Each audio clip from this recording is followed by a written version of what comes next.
Filosofi sarung.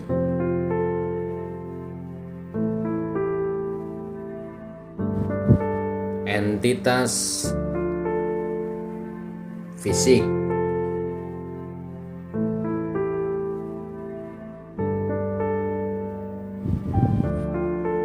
Secara fisik, sarung merupakan sepotong kain lebar yang dijahit pada kedua sisinya sehingga berbentuk seperti pipa atau tabung.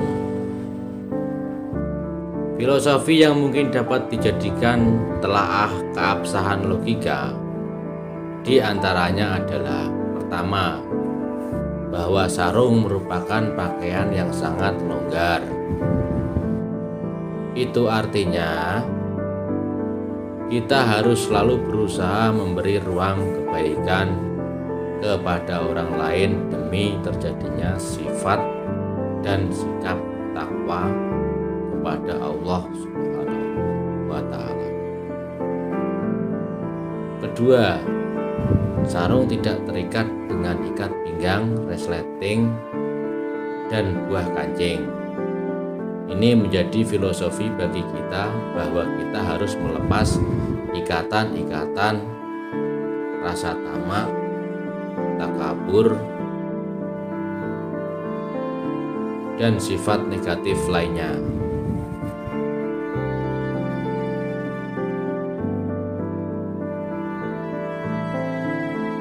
Ketiga, sarung dapat dijadikan berbagai kemanfaatan, seperti untuk menutup aurat, mengusir rasa dingin atau selimut, sebagai alas duduk, bahkan dapat dijadikan sebagai penutup kepala dikala panas matahari. Itu artinya kita harus menjadi seorang yang siap ditempatkan di mana saja, mampu memberikan manfaat kepada siapa saja, serta dapat berperan sebagai apapun yang bernilai positif di tengah kehidupan bermasyarakat.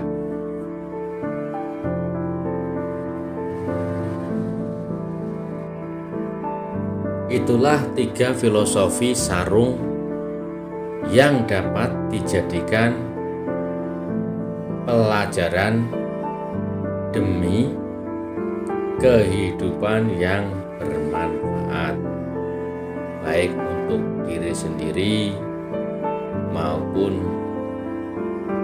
orang lain.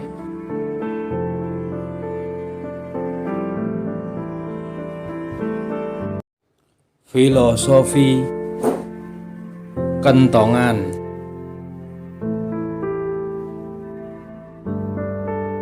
Kentongan merupakan bentuk dari sebuah kebersamaan.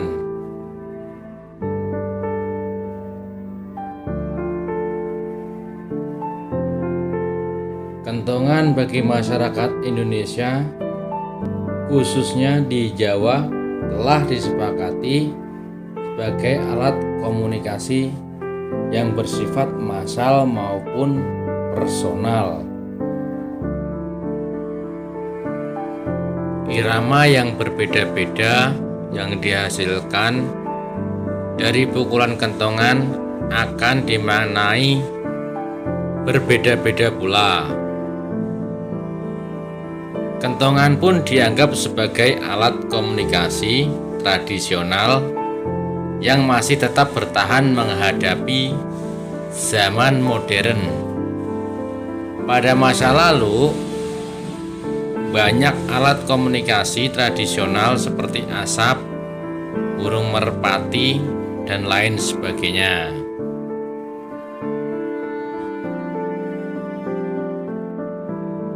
Selain berfungsi sebagai pengirim pesan dan informasi, kentongan saat ini juga berfungsi sebagai hiasan komoditas, alat musik, dan pembuka suatu kegiatan.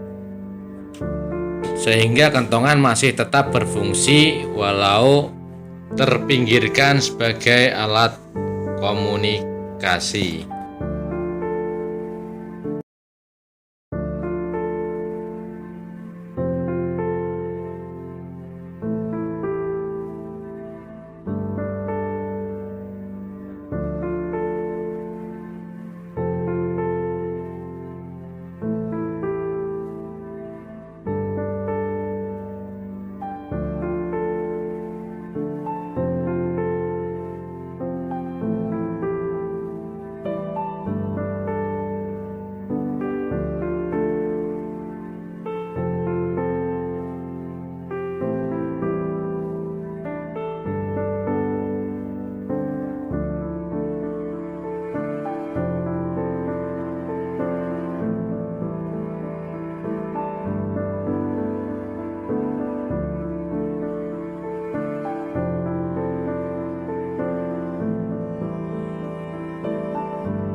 filosofi sapu lidi.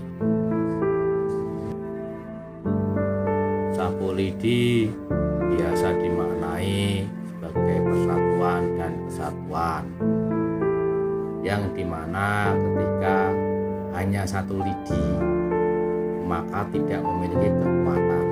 Tetapi jika beberapa lidi diikat menjadi satu, maka akan memiliki kekuatan yang tidak dapat dipatahkan.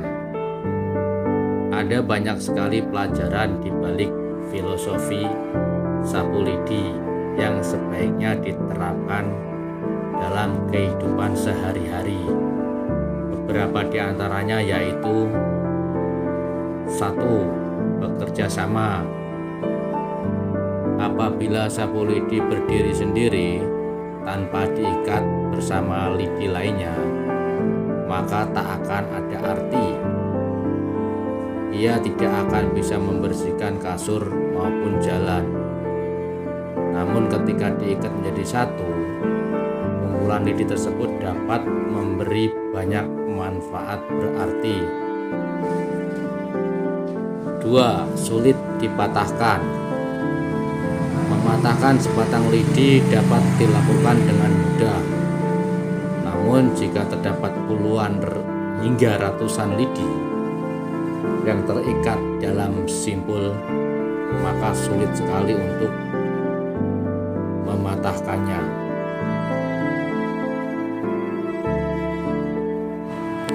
Dalam hidup, setiap orang tentu mempunyai masalah.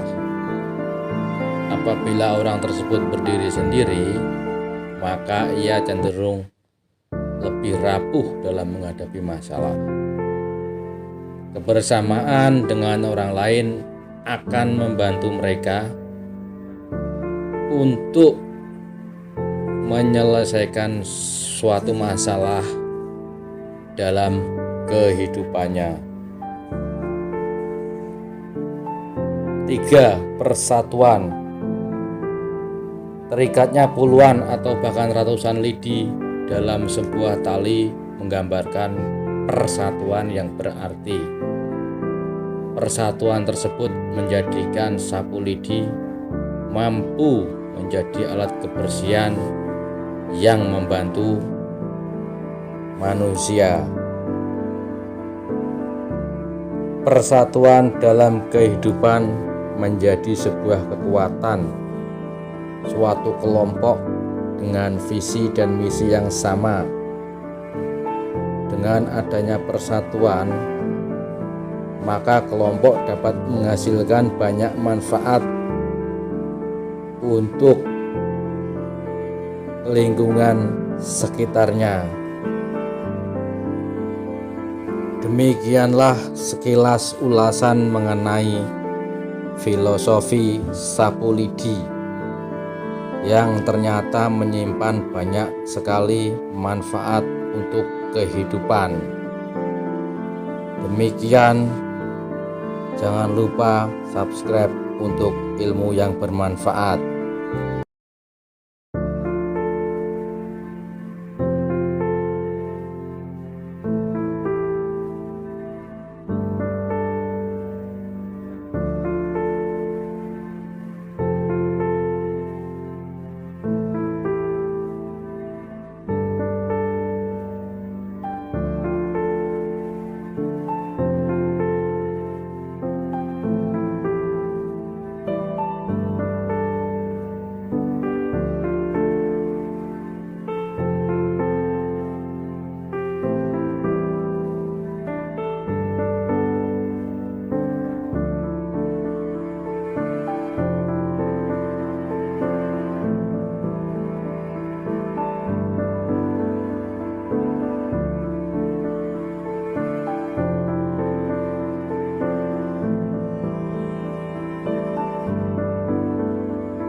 filosofi sepeda ontel dan kehidupan.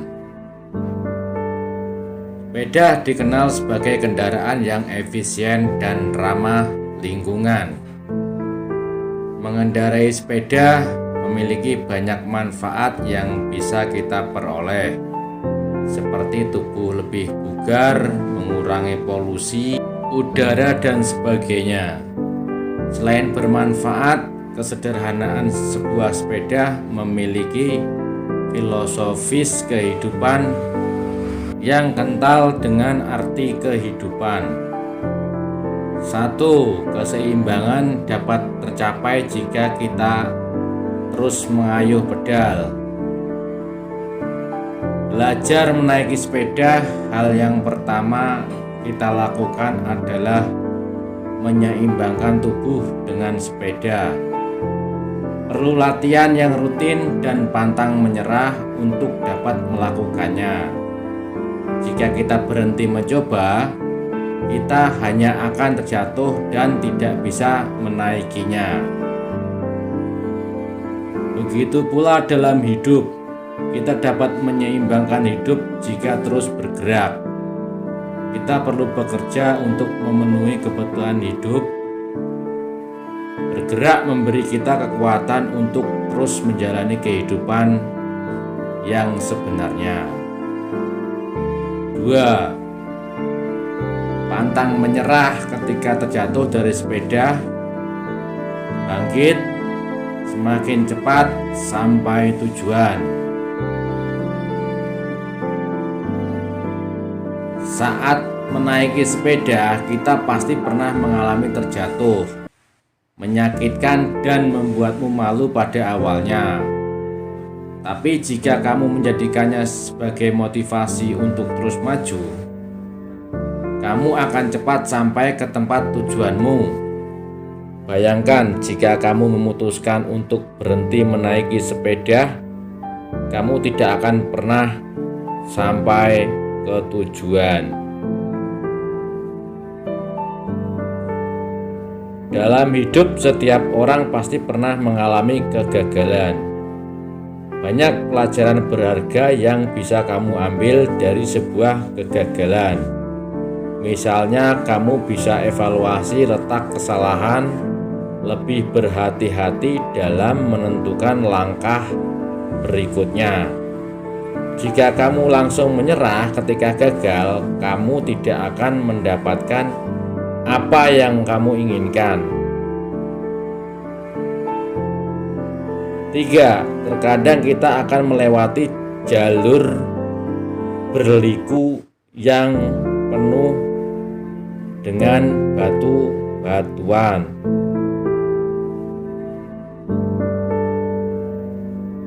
Ketika bersepeda, terkadang tidak selamanya jalan yang kita lewati akan lurus dan rata. Ada kalanya kita akan berjumpa dengan jalan yang penuh batu dan berliku. Jalan tersebut menghambatmu mencapai tujuan. Tapi jika kamu lebih sabar menjalani, semua itu pasti akan berlalu.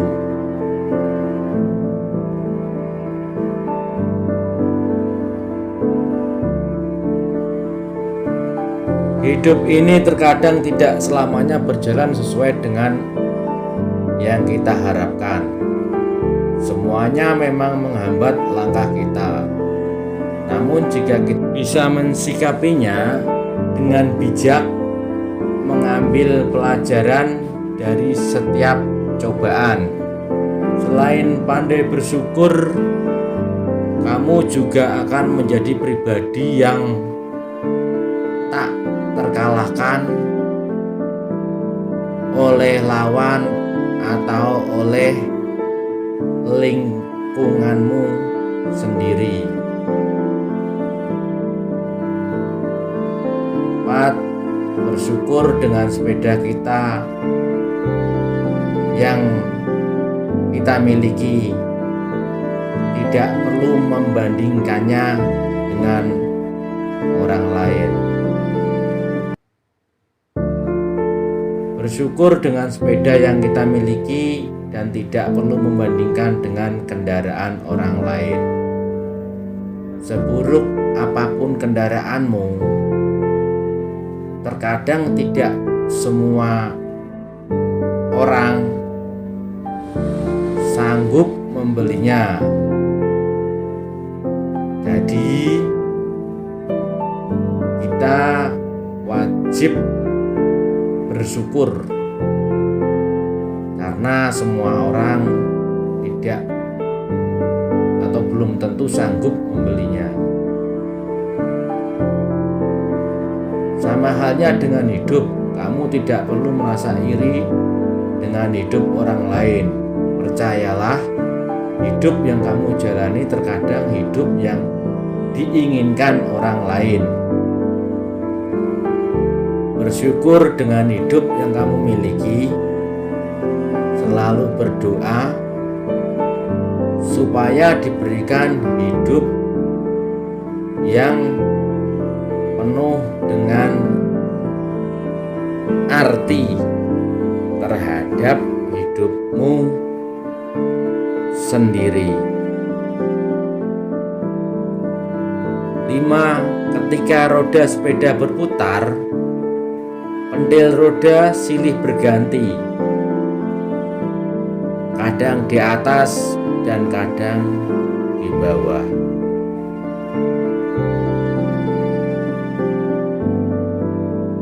Roda diibaratkan takdir hidup dan pendil adalah hidup kita.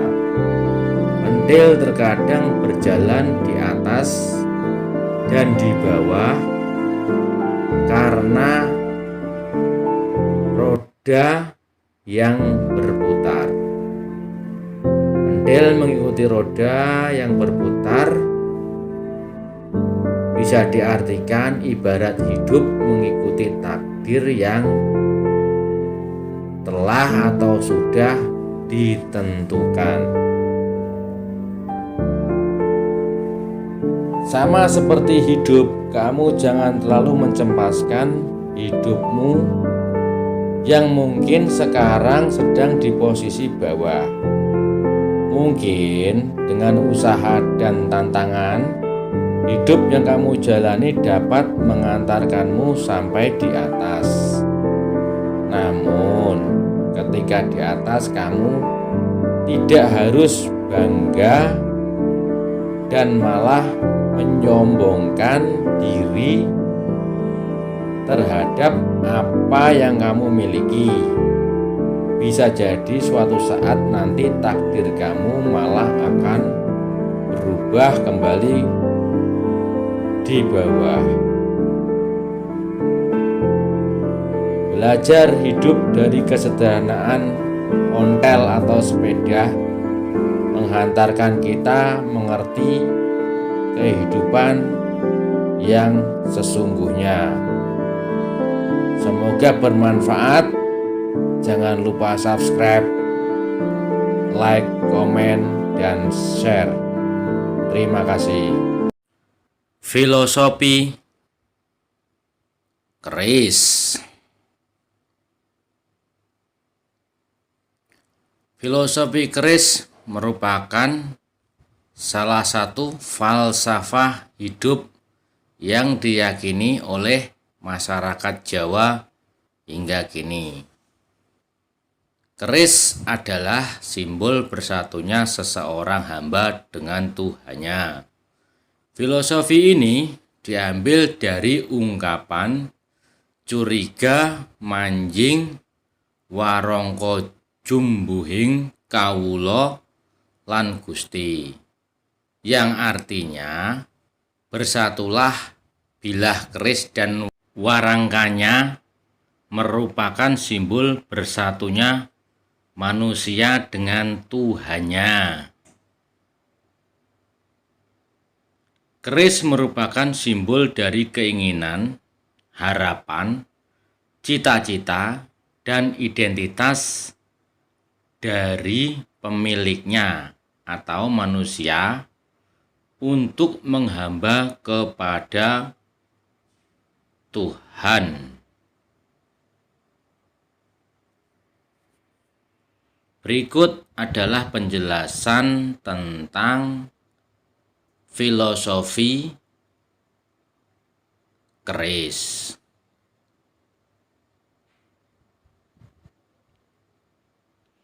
Filosofi keris yang dipercaya masyarakat Jawa bertujuan untuk mendekatkan hubungan antara manusia dengan Tuhan. Filosofi ini menjadi salah satu usaha untuk memaknai dan meleburkan diri pada Sang Pencipta, manunggaling kawula lan Gusti. Keris merupakan budaya leluhur yang memuat nilai tatanan, tuntunan, dan tontonan. Maksudnya, keris dibuat dengan sentuhan rasa mendalam untuk memenuhi kaidah serta bentuk daripada visualnya.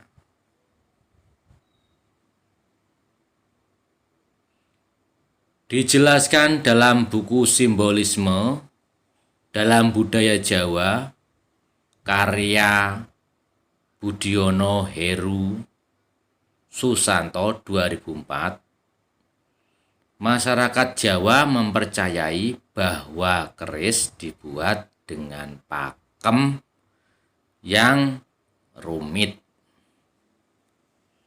Di dalamnya terkandung makna religius, magis, dan mistis.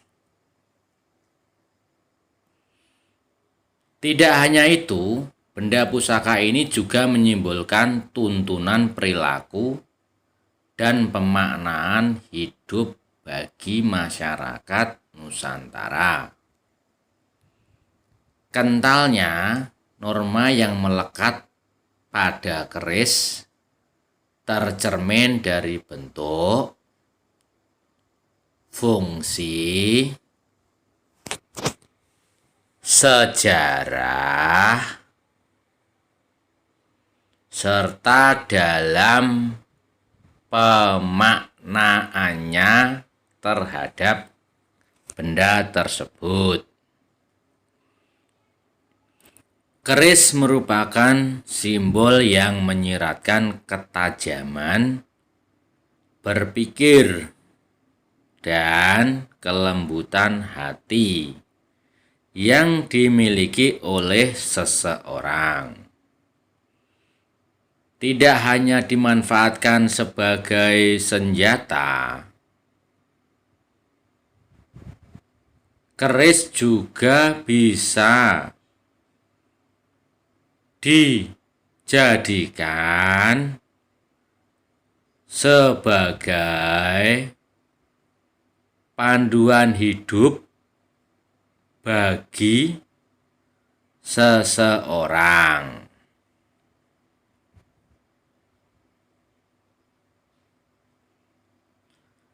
Filosofi keris adalah sebuah mahakarya paripurna. Keris menjadi petunjuk tentang arah dan tujuan hidup manusia.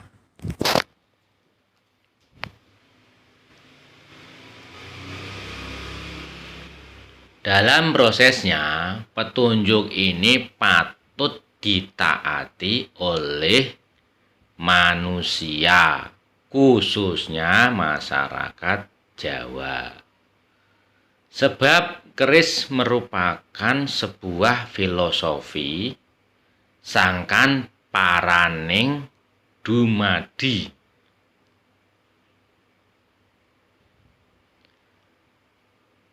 Yang artinya